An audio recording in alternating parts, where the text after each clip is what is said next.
Bertrand Masfressinet, bonjour. Bonjour Elsa. Je suis ravie de vous accueillir. Il faut vous approcher un tout petit peu Mais plus il n'y a du pas de micro. problème. Voilà, je suis ravie de vous accueillir ici pour le journal politique sur Radio JM. Je rappelle donc que vous êtes membre du bureau exécutif et président du groupe Renaissance 13, donc ici sur notre beau territoire, notre beau département. Vous êtes également conseiller régional, conseiller municipal de la ville de Cassis. Et dans la vie, j'allais dire dans la vie normale, vous êtes quand même médecin. Hein. Oui. Et ça tombe bien parce que la France va mal, docteur. On aurait peut-être besoin de vous en tant que médecin aussi. En tant que médecin réanimateur ou anesthésiste? Bah écoutez, je sais pas qu'est-ce qui est le mieux en fin de compte. Je crois que les les Français ont été beaucoup servent. anesthésiés. Il serait temps peut-être de les ranimer et de les ramener à la réalité de la vie. Mais on va en parler. Le sujet du jour, bien sûr, c'est le budget. Hein. Ça ne vous a pas échappé puisque les débats vont débuter à l'Assemblée nationale. C'est vrai que la partie recette a été rejetée en commission des finances après de nombreuses modifications. Au dire du Premier ministre, aujourd'hui, Michel Barnier, on a un texte qui est devenu pratiquement difficile, il dit insoutenable, et puis bien sûr on a en face de cela une dette abyssale, une économie en berne et un moral des Français tout aussi en berne. Que dire ce matin, Bertrand Masfressinet, aux Français qui nous écoutent et qui avaient voté pour Emmanuel Macron? Écoutez, alors dire d'abord que moi je suis un des soutiens du président de la République, un des soutiens historiques du président de la République. Dès le début, je m'en souviens. Dès le début, voilà. Je m'en souviens.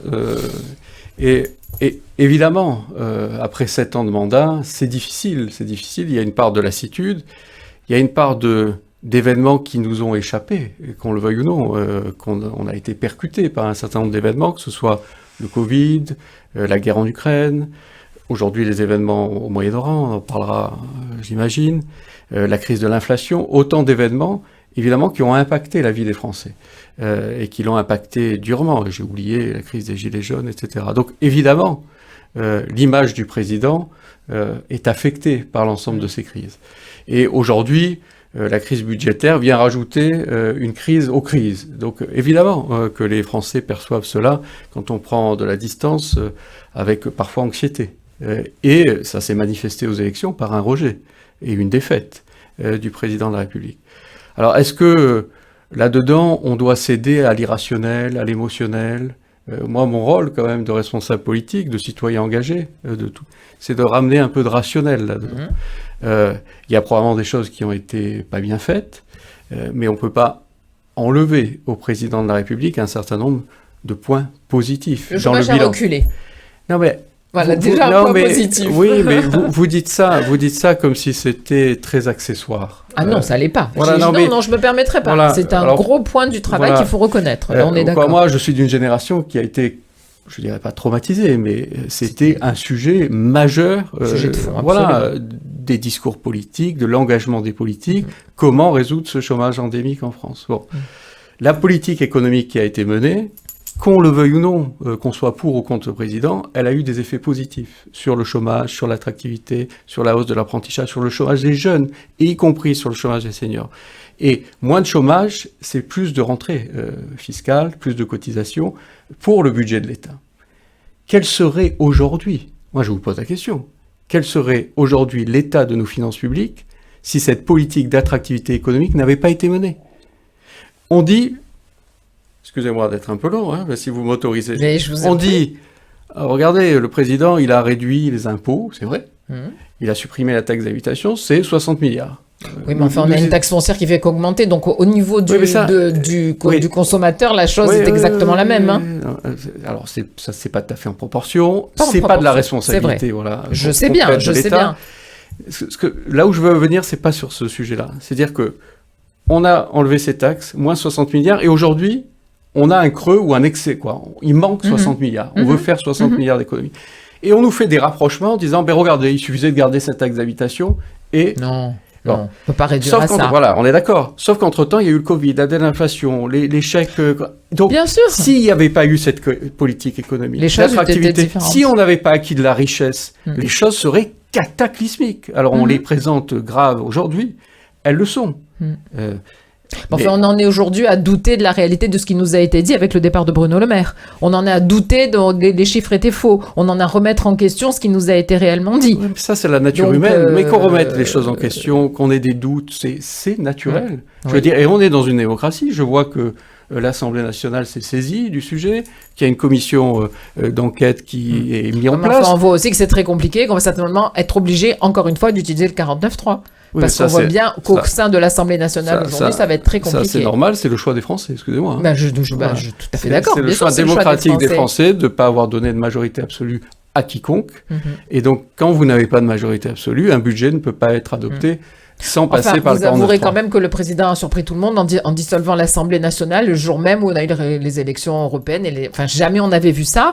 Et qui ensuite, alors qu'il avait lutté contre l'extrême gauche, ensuite demande à ce que, pour faire barrage au Rassemblement national, les Français ont été un peu déroutés. C'est peut-être aussi pour ça qu'on n'a pas une majorité. Ah, mais les Français ont été déroutés, moi-même. Hein, vous l'avez été aussi, je présume, non? Je l'ai été. Entre les deux tours. Mais oui, nous avons été nombreux à être déroutés. Ça ne m'a pas empêché, moi, de m'engager, d'être candidat. Vous voyez ce que je veux dire? Oui, c'est pas le sujet.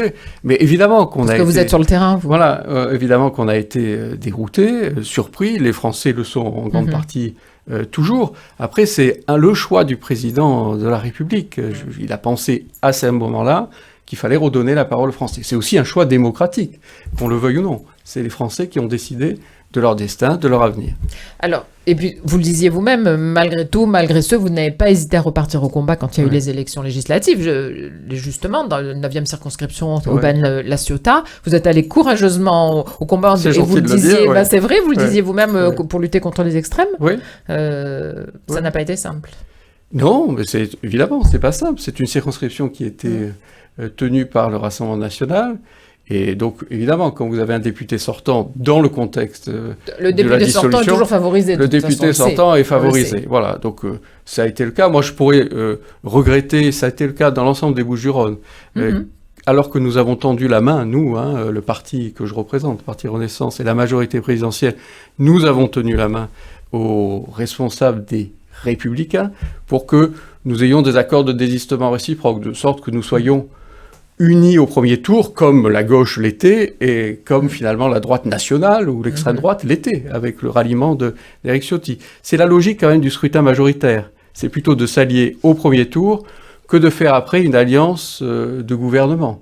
Il y a une logique de se présenter aux Français en disant nous, on va gouverner avec ces gens-là, votez pour nous. Donc moi, je regrette, en effet, que dans beaucoup de circonscriptions, il n'y ait pas eu un accord de premier tour avec les Républicains. Du centre à centre-droite. Voilà, du centre. Étant donné que le centre-gauche avait fait le choix de l'extrême-gauche. Absolument. Voilà. Est-ce qu'on ne va pas être obligé quand même, puisque les municipales approchent à grands pas, 18 mois, c'est très peu de temps. Sûr, est-ce que ce n'est pas la solution, c'est d'aller vers peut-être même une gauche-centre-droite, une façon de s'allier pour essayer véritablement de faire barrage, je ne dis pas au Rassemblement national, je dis aux extrêmes, à la gauche, à l'extrême gauche et à l'extrême droite. Mais vous plaidez inconvaincu, c'est quand même mais c'est pas simple, hein. C'est quand même la promesse, y compris initiale, du président de la République, d'aller. Oui, enfin, il a quand même appelé à voter contre le Rassemblement national, quitte à voter pour le Rassemblement des gauches, où il y avait les LFI. Il y a eu, comment dire, il y a eu une hiérarchie des périls. Voilà, il y a eu une hiérarchie des périls. Qu'on a parfois du mal à comprendre. Non, on peut avoir du mal à comprendre.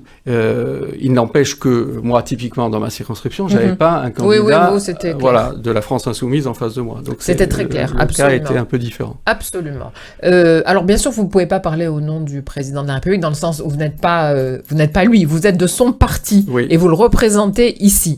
Mais vous savez, vous êtes sur Radio JM, et nous, sur Radio JM, la plupart de nos auditeurs se posent une question, on se demande mais qu'est-ce qui arrive au président Macron? Alors qu'Israël aujourd'hui mène un combat de la démocratie contre les terroristes, il a refusé de défiler contre l'antisémitisme, il a enchaîné des propos incompréhensibles, appelant à ne plus livrer d'armes à Israël, puis a lâché que c'était l'ONU qui était à l'origine de la création de l'État, alors que, nous le savons tous, ce sont les combattants d'après la Shoah qui ont reconquis une terre qui était à eux déjà depuis 5000 ans. Comment peut-on avoir une telle méconnaissance de l'histoire et de la géopolitique? Vous comprenez qu'on puisse être, même si on peut soutenir, on a peut-être voté pour le président Macron, enfin, on est perdu face à des propos aussi durs et aussi difficiles par rapport au seul État du Moyen-Orient qui soit une démocratie. Alors, moi, la première chose que je veux dire, c'est que, à titre personnel, et en tant que représentant du parti qui est le mien ici dans les Bouches-du-Rhône, voilà, moi, je n'ai pas oublié ce qui s'est passé le 7 octobre. Le droit d'Israël à se défendre, il s'impose, il est essentiel, et c'est ce qui se passe encore avec eh bien, l'assassinat ou la capture du principal responsable du Hamas. Sa mort, tout simplement. Voilà, je veux dire que il y a des otages encore aujourd'hui, y compris des otages français. Il y a eu, à l'occasion de cette attaque terroriste du 7 octobre, il y a eu 48 citoyens français qui sont morts, qui ont été atrocement mutilés et assassinés. Donc, si vous voulez, le droit d'Israël à se défendre, il ne doit pas être mis en question. Et il n'est pas mis en question. Donc vous n'auriez pas demandé à ce qu'on ne livre plus d'armes à Israël? En toute honnêteté, ça n'a pas été un propos qui a été nouveau dans sa bouche.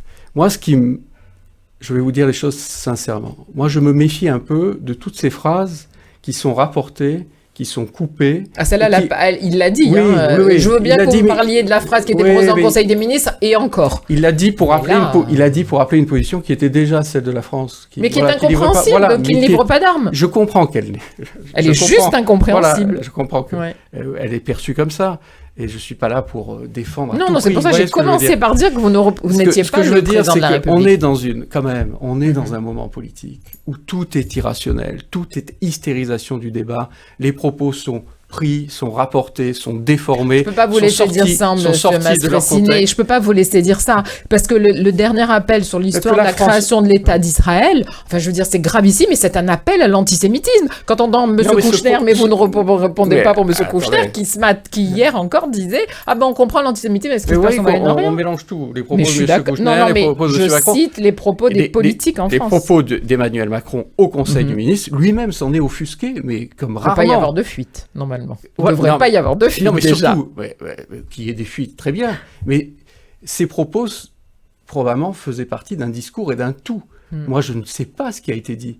Voilà. Et lui conteste le fait qu'il n'ait dit que ça ou qu'il l'ait dit comme ça, tel que ça a été interprété. On peut lui faire ce crédit-là, quand même. On prend ces propos-là comme si c'était... Non, je comprends. Mais les gens, si vous voulez, c'est une accumulation qui fait qu'aujourd'hui, les Français de confession juive sont atterrés par ces propos. Je peux dire qu'en leur grande majorité, ils ne comprennent pas le positionnement de la France. Vous n'avez même pas besoin de le dire. Il faut que vous l'entendiez et que quelqu'un porte cette parole. Je ne sais pas si... Et puis aujourd'hui, ça devient presque, pour vis-à-vis d'Israël, on a véritablement l'impression de c'est tout contre Israël, au lieu de comprendre qu'il défend une démocratie et nos valeurs, les valeurs que le président Macron a toujours défendues. Vous voyez, c'est ça qui est difficile à comprendre. Je peux pas être dans son esprit, je sais, mais vous pouvez être notre ambassadeur. Vous pouvez être notre ambassadeur. Ça, l'être... Et c'est mes propos initiaux, je le suis sans état d'âme. Voilà, l'État d'Israël, la France est amie d'Israël, comme la France d'ailleurs est un ami historique du Liban, ce qui a pu aussi à un moment donné influencer une partie des discours. Voilà. Donc, personne ne fait de guerre au Liban, on fait une guerre aux terroristes qui sont abrités par le Liban. Mais vous avez raison. Les mots doivent être clairs. Vous avez raison. Et les Libanais d'ailleurs sont des amis d'Israël. Absolument. Et en Iran, la même chose. Les Iraniens n'en peuvent plus. Il faudrait quand même que les choses soient redites. Il n'y a pas d'état d'âme. On est d'accord. Voilà, moi je me tiens aux côtés d'Israël à l'instant T, et je continuerai à le faire. Il n'y a jamais eu d'ambiguïté. En tout cas, c'est très bien. Comme ça, vous pouvez l'exprimer pour reconnaissance. Absolument. Dans le 13e, enfin dans le 13, pas dans le 13, excusez-moi, dans le 13, oui. Et c'est important de le rappeler, bien sûr. Quel est aujourd'hui votre... On est obligé de regarder vers l'avenir, donc on a les premières élections qui se présentent à nous sont les élections municipales. Comment faut-il faire pour, soyons clairs, regagner du terrain pour vous, Bertrand Mastroianni, qui représentez Renaissance, donc le parti du président de la République, comment arriver à regagner du terrain face à toutes ces épreuves qui, on le sent, ont impacté votre parti politique? Bien sûr, c'est un moment difficile. C'est un moment difficile pour nous. Et certains parient sur notre disparition, faisant... En politique, il ne faut jamais parier sur ce genre de choses. Moi, j'y crois pas. Il y a une formule d'un biologiste célèbre, Lavoisier, rien ne se crée, rien ne se perd, tout se transforme. Donc ceux qui croient à notre disparition, qui se méfient. On est toujours là, on est toujours bien présent. Moi, chez moi, on dit en politique, on n'est jamais mort. Exactement, on n'est jamais mort. Et si je regarde mon parti, le parti Renaissance, nos adhérents, nos élus, etc., bon, quand on se regarde, on s'inquiète, quand on se compare, on se rassure. Vous voyez ce que je veux dire? Et quand on regarde, par exemple, le résultat des élections récentes, les élections récentes, certes, pour nous, c'est un échec, mais on garde quand même un noyau électoral, un socle électoral qui n'est absolument pas négligeable. J'entends parfois les LR nous faire la leçon, dire que nous avons déjà disparu. Bon, enfin, dans les élections, ils sont à 5-6%. On était dans les Bouches-du-Rhône, nous, à 17%. Et au niveau national, à 22% au premier tour des législatives. Beaucoup mieux que les européennes. Donc, on a ce qu'on porte, et ce qu'on porte depuis plusieurs années, et évidemment, ça a toujours un écho dans le pays. Beaucoup de gens nous ont quittés, pour de diverses raisons, mais on doit retrouver une force d'attractivité, c'est indispensable, donc on doit à la fois se remettre en question, on doit trouver aussi de nouvelles incarnations. Oui, il faut trouver les bons... parce qu'une élection municipale, c'est aussi un homme ou une femme, une rencontre. Exactement, on doit trouver dans les villes, alors on ne sera pas candidat à tête de liste partout. Bien sûr.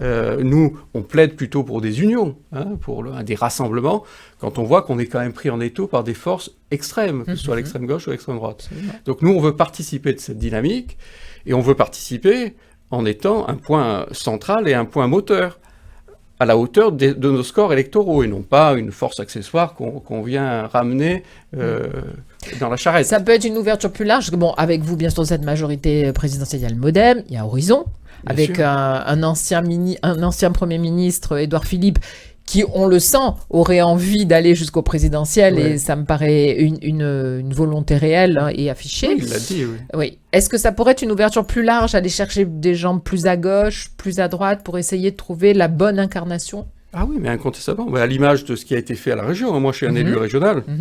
Je l'ai dit. La majorité de Renaud Muselier est une majorité qui va d'élus du centre-gauche, comme Christophe Madrol, écologiste, et jusque, évidemment, au LR et à l'UDI et au parti de la majorité présidentielle, Horizon, etc. Et vous sentez quoi quand vous êtes sur le terrain, quand vous échangez avec les administrés ? Quel est leur état d'esprit ? Alors, il y a des séquences très différentes. Il y a la séquence européenne où il y avait un rejet énorme, un rejet massif du président, de la politique et même de l'Europe. De l'Europe aussi, bien sûr, bien sûr. Après, il y a la campagne législative où là, il y a eu quand même un recrue de participation et on a quand même retrouvé un certain nombre de personnes, y compris venant de la gauche, qui voulaient à nouveau voter pour nous, et on l'a vu, parce qu'on a fait un meilleur score qu'aux européennes, parce que d'abord, ils rejettent cette alliance législative, absolument. Ils rejettent l'alliance du centre-gauche avec l'extrême gauche, et pour beaucoup, ne veulent pas voter à l'extrême droite. Donc, on a retrouvé un électorat à ce moment-là, en tout cas un socle électoral. Donc il s'agit aujourd'hui de continuer, de poursuivre. Vous savez, la politique, c'est un travail de détermination aussi, et de conviction. Moi, j'insiste beaucoup sur le fait qu'il faut remettre de la rationalité. Moi, je suis quand même inquiet, pas inquiet, mais parfois, c'est pas ma formation. Moi, je suis quelqu'un de modéré. Je suis un scientifique, je suis un médecin. C'est rationnel, oui. Voilà, c'est rationnel, et j'entends tellement d'irrationnel. Je peux le comprendre parfois, notamment quand il y a de l'émotionnel, et que l'irrationnel prenne. Mais il faut remettre de la rationalité dans le débat public. Voilà. Et typiquement, là, quand on voit la façon dont se présente le débat budgétaire, il y a là aussi beaucoup d'irrationnel. Excusez-moi, très compliqué. Vous avez des gens qui, il y a encore 2 ans, ne voulaient pas... Alors, je mets un peu la faute sur les LR et sur M. Barnier, qui parfois fait un peu la leçon. Enfin, il y a 2 ans, ces gens-là ne voulaient pas voter notre budget si on ne distribuait pas des chèques anti-inflation à tous les Français, 100 €. Ça a coûté des milliards d'euros. Voilà. Et aujourd'hui, ils viennent nous accuser, nous, d'irresponsabilité budgétaire. Donc, il y a un moment donné... C'est le jeu de la politique. Non, je ne suis pas tout à fait d'accord avec vous. Vous êtes responsable quand vous êtes au pouvoir. Bah oui, mais mais je ne suis pas tout à fait d'accord avec vous. Je suis pas tout à fait d'accord avec vous. Chacun doit prendre ses responsabilités. Chacun doit prendre ses responsabilités. La politique, c'est pas Après, Michel Barnier a pris un rôle bien difficile dont personne ne voulait. Absolument. Faut quand même le reconnaître. Et on est en soutien derrière lui. Il n'y a aucun état d'âme là-dessus. Mais il faut qu'il y ait de l'honnêteté intellectuelle dans tous les camps, y compris dans celui-là. Et ils n'ont pas été les derniers. Voilà, ils n'ont pas été les derniers à augmenter la dépense publique. Là, je pense que ça va être très compliqué. Allez, on finit avec un sujet beaucoup plus léger. Le Marseille-Cassis, c'est très bientôt. Vous qui êtes cassisien, donc cette course mythique, vous la connaissez. Qu'est-ce qu'elle représente à vos yeux ? Déjà, vous courez pas. On va tout de suite... Alors, je vais vous dire quelque chose. J'encourage tout le monde à faire une activité sportive. Alors, pas des efforts violents, mais une activité sportive tous les jours, au moins 30 minutes d'activité. Moi-même, je m'y suis remis il y a quelques mois, mais je ne suis pas encore au niveau physique de m'inscrire au Marseille-Cassis. Il faut un bon entraînement. Donc c'est un objectif, peut-être pas pour cette année, mais pour les années futures. En tout cas, c'est un événement très important pour la ville de Cassis, pour Marseille aussi. C'est un événement qui a une portée nationale et internationale. Véritablement. Puis c'est un beau moment de partage aussi, voilà, et c'est important dans la vie de faire du sport et puis de On regrette partager. juste, c'est vrai, vous vous souvenez certainement, il y a quelques L'arrivée. années, l'arrivée sur le port, c'était extraordinaire cette arrivée. Les gens qui Absolument. se jetaient dans l'eau parce qu'on a eu des Ouais. très, très belles météos souvent. Des fois, il a plu aussi. Ouais. Alors c'est vrai que maintenant, ce n'est plus le cas. On comprend hein, aussi que peut-être pour des raisons de sécurité, d'encadrement, ça soit comme ça. Mais ça donne quand même une très belle carte postale du parcours de Marseille à Cassis. Absolument. Cette Gineste est magnifique. Ouais, c'est magnifique. Alors, vous avez raison, je crois que c'est au moment des attentats ou après Ouais, les c'était attentats compliqué. Hein. que la mesure a été prise. Ouais. Est-ce qu'elle est Définitive, éternelle? on ne sait sait pas. pas. Peut-être que les choses Ça dépend seront qui remises. sera le prochain maire Bah, de Cassis. Allez savoir, voilà. Allez savoir. Allez savoir. Mais on verra bien. On verra bien Ça sûr. se fait surtout, vous savez, c'est pour ça moi je fais de la politique dans la rationalité et en parlant avec sincérité. On ne fait pas des promesses comme ça au hasard. Il faut interroger à la fois les forces de sécurité, la préfecture. Il faut interroger les organisateurs. Oui, parce qui ont leur mot à dire. qu'il fallait ensuite repartir Voilà, pour donc- les bus, etc. Donc revenir C'était en un arrière, peu c'est compliqué. parfois difficile. Mais c'est vrai que j'en ai gardé Mais en effet, beaucoup de gens me le disent. C'était magnifique. ouais. Hein. C'était vraiment une très belle... Vous habitez une bien jolie petite Merci. ville. merci. Franchement, Merci. vous avez bien de la chance d'habiter dans une aussi jolie ville. Merci beaucoup, Je vous Bertrand en prie, Elsa. Masfressiné, d'avoir C'était un répondu à nos plaisir. questions. À bientôt. Mais à très bientôt.